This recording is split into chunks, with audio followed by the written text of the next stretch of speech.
घडघडीत अंबर, उचंबळत सागर, क्षोभले चराचर, कापत असे. त्या प्रचंड नादामुळे आकाश भीतीने थडथडू लागले. समुद्रातील लाटा उसळल्या आणि सर्व चराचर भीतीने कापू लागले. तेणे महाघोष गजरे, दुमदुमिताती गिरिकंदरे, तव दळा माझी रणतुरे आस्फुरिली. त्या प्रचंड नादाने डोंगर दऱ्यातून प्रतिध्वनी निर्माण होऊ लागले. त्याच वेळी सैन्यात रणवाद्ये वाजू लागली. ततशंखाश्च भैर्यश्च पणवानक गोमुखाः सहसैवाभ्यहन्यन्त सशब्दस्तु मुलोऽभवत्.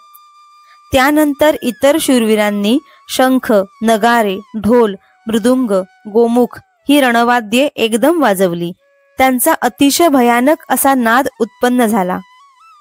उदंड सैंघ वाजते, भयानके खाखाते, महाप्रळय जेथे धोकडांसी.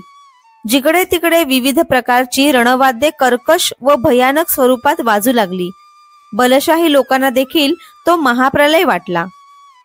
भेरी निशाण मांदळ, शंख काहळ भोंगळ आणि भयासुर रणकोल्हाळ सुभटांचे, नौबती, डंके, ढोल, शंख, मोठमोठ्या झांजा, कर्णे इत्यादी रणवाद्यांचा गजर सुरू झाला आणि त्यात वीरांच्या भयानक रणगर्जना मिसळून गेल्या.